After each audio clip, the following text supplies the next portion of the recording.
My sister stole my fiancé. My parents said, you need to forgive. So at their wedding I had a special toast prepared, and the wedding fell apart. I never imagined my life would come to this moment. Standing in front of my mirror, my fingers dug into the edges of my champagne glass, leaving crescent-shaped imprints on my skin. My reflection stared back at me, a woman who looked composed, almost elegant in her sleek burgundy dress. But beneath the surface, I was shaking. Today was supposed to be my wedding day. Instead, I was getting ready for a wedding where I wasn't the bride. My sister was, with my fiancé. And my parents?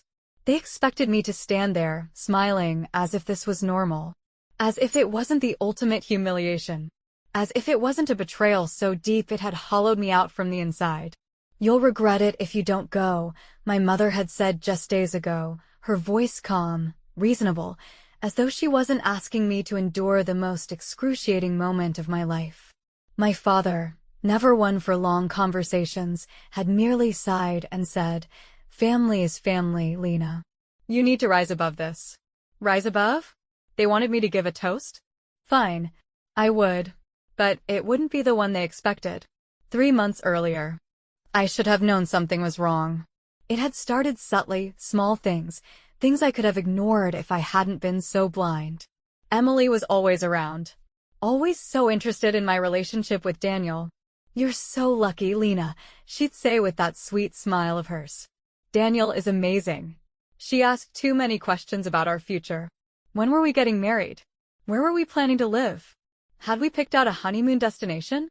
At the time, I thought she was just being a good sister. Now, I knew better. The first real warning sign came 6 months before the wedding. It was a Sunday afternoon, and Daniel and I had just finished looking at apartments. We were curled up on the couch, talking about our future, when his phone buzzed. He glanced at the screen and immediately got up. "I need to take this," he said, walking to the other room. I didn't think much of it, until later that night, when I saw his phone lighting up again. "Emily, thank you for today. I don't know what I'd do without you." A strange feeling settled in my stomach.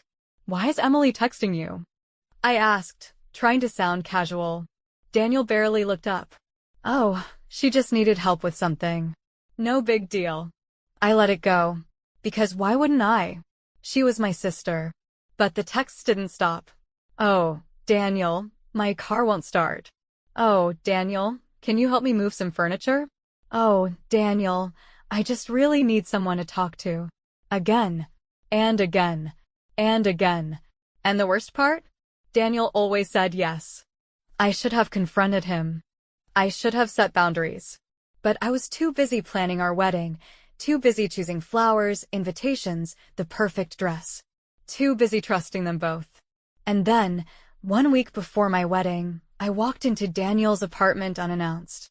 I had wanted to surprise him with breakfast, a small gesture to remind him how excited I was to spend forever with him. Instead, I found her in his bed. With him. Emily didn't even look guilty. "I'm sorry you had to find out this way," she said, pulling the sheets around her like she had every right to be there. Daniel sat on the edge of the bed, running a hand through his hair, looking like he wanted the ground to swallow him whole. "Lena, I didn't let him finish." I turned and walked out. I don't even remember getting into my car. All I remember is the sheer numbness. This was a nightmare. And the worst part? My own parents didn't even take my side. I barely made it through the next few days. I didn't eat. Didn't sleep. The world felt unreal, like I was watching someone else's life unravel. Then my mother called. "Lena, I know you're hurting," she said in that careful, measured tone of hers. "But you have to understand, Emily and Daniel didn't plan for this to happen. They just fell in love." I gripped my phone so tightly I thought it might crack. "You're joking," I whispered. "I know it's hard to accept, sweetheart, but..." I hung up. The next call came from my father. "This doesn't change the fact that Emily is your sister," he said. "Family is family, Lena. You need to rise above this." I wanted to scream. Instead, I took a deep breath. And then I laughed. Because of course, they would take her side. Emily had always been their favorite. The golden child. The one who could do no wrong. It had been that way our whole lives. When we were kids, if Emily broke something, I got blamed. If Emily wanted a new dress, I got her hand-me-downs. If Emily cried, I was the one scolded for making her upset. And now? She had stolen my fiancé. And my parents expected me to be the one to rise above it. I could have cut them all off. I could have disappeared, started over somewhere far away. But no, that would be too easy. They wanted me to come to the wedding? Fine. They wanted me to give a toast? I would. But it wouldn't be the one they were expecting. Emily was always the favorite. Even as kids, she had this ability to make people adore her. Our parents, teachers, family, friends, she wrapped them around her little finger with her golden girl smile and honeyed words. I, on the other hand, was the quiet one. The responsible one. The one who had to work twice as hard just to get half the recognition. When we were little, if Emily broke something, I got blamed. If Emily wanted my toys, I had to share. If Emily wanted my clothes, I had to give them up. Mom's favorite phrase? Come on, Lena, be a good sister. Let Emily have it. So I learned early on, Emily takes. And I give. That's how it had always been. And I thought I had come to terms with it. Until she took the one thing that was truly mine. I met Daniel in college. I was working late at the library when he sat down across from me, flashing a lopsided grin. Studying this hard? You're making the rest of us look bad. I rolled my eyes, but I couldn't help smiling. He was charming in a way that felt real, not overconfident, not forced. Just effortless. We started talking, then studying together, then dating. And for the first time in my life, I felt like I wasn't standing in someone else's shadow. Daniel loved me. Not because I was flashy. Not because I was perfect. But because of who I was. And for 5 years, I believed in us. I believed we had something real. I believed he would never betray me. I was wrong. It started small. Emily would casually bring Daniel coffee when she came over. She would laugh too hard at his jokes. She would always find excuses to text him. Oh, Daniel, my car won't start. Oh, Daniel, can you help me fix my Wi-Fi? Oh, Daniel, you're so good at these things. At first, I brushed it off. Emily was flirty with everyone. It was just how she was. But then I started noticing things. Like how Daniel's phone would buzz late at night, and he'd silence it quickly. Like how Emily suddenly seemed so invested in our wedding planning. Lena, what kind of flowers are you picking? You know, Daniel really likes lilies. Lena, are you sure you want that venue? Daniel mentioned he prefers something more modern. Lena, do you think Daniel is really the one? That last question should have been my warning. But I was too blind to see it. Too trusting. Too naive. 1 week before the wedding. I had spent the entire morning picking out gifts for my bridesmaids. I was exhausted but excited. I couldn't wait to surprise Daniel with breakfast the next day. I woke up early, grabbed his favorite coffee and pastries, and headed to his apartment. I still remember every second of what happened next. I opened the door. The apartment smelled like perfume. Not mine. The bedroom door was slightly ajar. And then I heard it. A soft giggle. Emily's voice. My stomach turned to ice. I walked forward, my heartbeat hammering in my ears. And then I saw them. Emily. Daniel. In bed. Emily didn't even flinch. She just smirked. Oh! I guess you weren't supposed to find out this way. Daniel sat up, his face pale. Lena, I turned and walked out. Because what else was there to say? I spent the next few days in a daze. I didn't cry. I didn't scream. I just felt nothing. Until my mother called. Lena, sweetheart, you have to understand.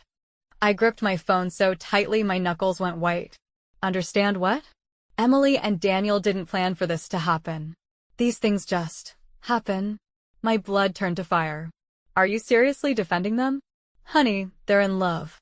I almost dropped the phone. I don't care, I hissed. She's my sister. He was my fiancé. This isn't some fairy tale romance. This is betrayal. A sigh. Lena, don't be dramatic. You're not the first woman to lose a man. I nearly laughed. Lose a man? like he was some misplaced object instead of a two-faced liar who had broken my heart. Then my father got on the phone. Lena, this doesn't change the fact that Emily is your sister. Family is family. You need to rise above this. Rise above this. Rise above the fact that my sister was marrying my fiancé. And then, the final betrayal. You are coming to the wedding, right? I hung up. But that wasn't the end. Because the invitations arrived. Because my parents begged me to attend. Because my mother actually said the words. Lena, it would mean so much if you gave a toast. And that was when I decided. I would go.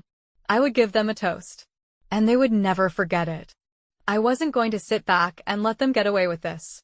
I wasn't going to cry into my pillow while they paraded around, acting like they were the victims of some tragic love story.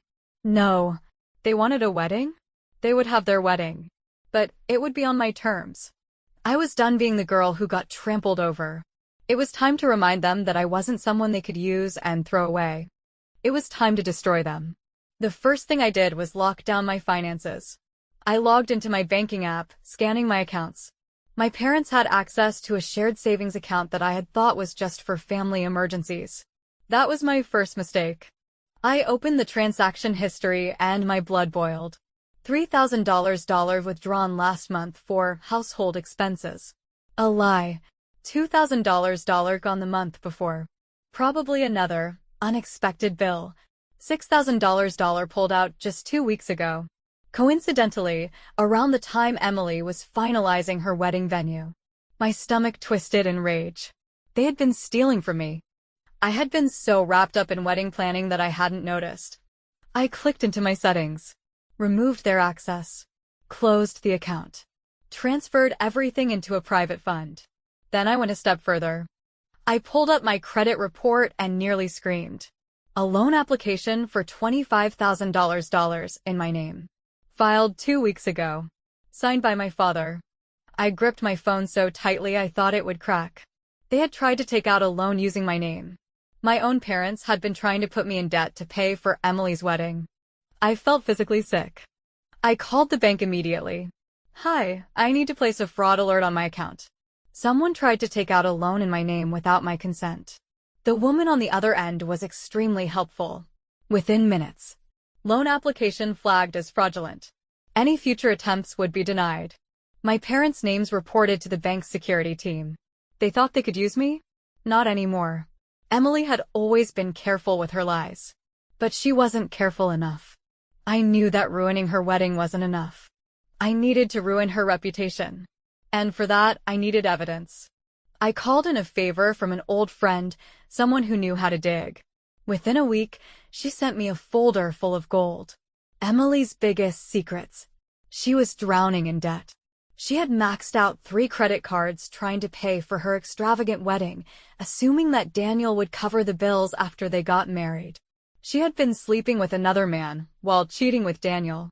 During her relationship with Daniel, she had been seeing another guy, a married one. She had lied to everyone about me. She told our extended family and mutual friends that I had left Daniel, that I had gotten cold feet, that she and Daniel had gotten together after I had moved on. She had rewritten the entire narrative. I sat back, staring at my phone, feeling the slow burn of victory settle in my chest. She thought she had won. She had no idea what was coming. I needed to make sure the wedding happened exactly as planned, because if it got canceled before I was ready, I wouldn't get my moment. So I played my part. I replied to my mother's texts. Of course I'll come, Mom. You're right, family is family. I just needed time to process everything. I could practically hear her smug smile through the phone. I knew you'd do the right thing, sweetheart. Right thing? Oh, Mom. You have no idea what's coming. The moment I decided to go to the wedding, I knew I wouldn't just be a guest. I would be the storm. For weeks, I played the perfect sister. I let my mother fuss over seating arrangements, pretended to listen as my father droned on about family unity, and even nodded along when Emily gushed about the honeymoon. They thought I had moved on. They thought I had forgiven them. But behind my polite smiles, I was preparing for the ultimate reckoning. My parents had always treated me like their personal bank account, but that was over. First, I locked down every account they had access to. I transferred all my money to a private fund they couldn't touch, closed the shared family account, and put fraud alerts on all my credit lines. Then, I called my lawyer. See, while my parents had tried to take out a loan in my name, Emily had been reckless with her own finances. Her wedding was a financial disaster waiting to happen, expensive venues, designer dresses, an over-the-top honeymoon. And she had bet on one thing, that Daniel, her soon-to-be husband, would cover the debt. She never expected me to find out the truth. Because Daniel wasn't as rich as she thought. Sure, he made a decent salary, but his savings? Almost gone. He had taken out a loan to buy my engagement ring. His credit card debt was climbing. And now, thanks to some digging, I knew the worst part. Emily had lied to the wedding venue about having the full payment ready. She had planned to pay them after the wedding, using Daniel's supposed new joint account. But with me cutting my family off financially, that wasn't happening. So I made a little phone call. Hi, I'm calling regarding the upcoming wedding of Emily and Daniel. I just wanted to confirm, has the final payment been made? A pause. No, I gasped. Oh dear. Well, I thought I should let you know, Emily doesn't have the money. And Daniel? He has no idea she expects him to pay for everything. The coordinator went silent. Then, in a clipped voice, she said, I appreciate the heads up. We'll be confirming payment immediately. If Emily didn't pay up fast, she wouldn't have a wedding venue at all. Destroying their finances was one thing. But I needed to make sure everyone knew the truth. And for that, I needed proof. It didn't take much. A few calls, some well-placed questions, and suddenly I had all the receipts. Emily had been cheating on Daniel with a married man. She had been trash-talking Daniel behind his back. She had lied to our family, telling them I had left Daniel before she swooped in. But the real cherry on top? A voicemail from Emily herself. One night, after one too many drinks, she had called a mutual friend and confessed everything, how she had never loved Daniel, how she just wanted someone to pay for her dream life, how she was only marrying him because he's the best I can get. And I had the whole thing saved. By the time the wedding day arrived, everything was set in motion. Emily was stressed. She had managed to scrape together enough money for the venue at the last minute, but she had no idea what was coming next. Daniel looked nervous. Good. And my parents? Still convinced that I was the perfect, supportive sister. I arrived at the venue, dressed in a sleek, blood-red gown, the exact color Emily had told me not to wear because it would steal attention. The ceremony itself was painfully dull. But the reception? That was where the fun began. And as I sat there, champagne in hand, waiting for my turn to speak, I smiled, because they had no idea what was coming. The ballroom was breathtaking, high ceilings, glittering chandeliers, and tables covered in ivory silk. Too bad it was about to become a battlefield. I sat at the head table, watching Emily bask in the attention. She was glowing, her diamond-studded dress sparkling under the lights as she laughed with guests. She had done it. She had won. Or so she thought. Daniel sat stiffly beside her, smiling too much, his eyes darting toward me more times than he probably realized. And my parents? They looked smug, as if this was proof they had been right all along. As if I had simply been dramatic and everything had worked out for the best. I let them have their moment. Then the wedding coordinator tapped the microphone. And now, a special toast from the bride's sister, Lena. I stood, slowly, champagne glass in hand, letting the anticipation settle over the room. Emily beamed at me. Daniel looked uncomfortable. My mother gave me an approving nod, as if to say, see, you did the right thing by coming. I smiled sweetly. First of all, I began, I just want to say how honored I am to be here today. A few guests clapped. I mean it, I continued, tilting my head toward Emily. My sister has always been an inspiration to me. Since we were kids, she had this amazing ability to take whatever she wanted, my clothes, my toys, and, well, I let the words hang in the air. A few uneasy chuckles rippled through the crowd. Emily's smile tightened. I turned to Daniel. And Daniel, well, I have to say, it's so impressive how quickly you two fell in love. Some might call it fate. More nervous laughter. Daniel shifted in his chair. But I won't bore you with the details of how these two found each other, I continued, reaching into my bag. Instead, I'd like to let Emily tell you herself. I pulled out my phone, pressed play, and suddenly Emily's drunken voice filled the ballroom. Emily, ugh, Daniel is such an fool. He thinks I actually love him? Please. I just want a man who can pay for my life. The room fell silent. Emily, I mean, he's nice enough, but let's be real, I had better options. This is just the best I can do for now. A gasp. A real gasp. Emily shot up from her chair. Lena, turn that off. But I wasn't done. Daniel, Lena was better than you, and you know it. More silence. Then chaos. Daniel's face turned ghost white. Emily lunged for my phone, but I stepped back. What is this? Daniel stammered. Emily turned to him, her expression twisted in panic. Baby, I can explain. Explain? He stood up so fast his chair clattered to the floor. You were seeing other guys? I paid for this wedding and you.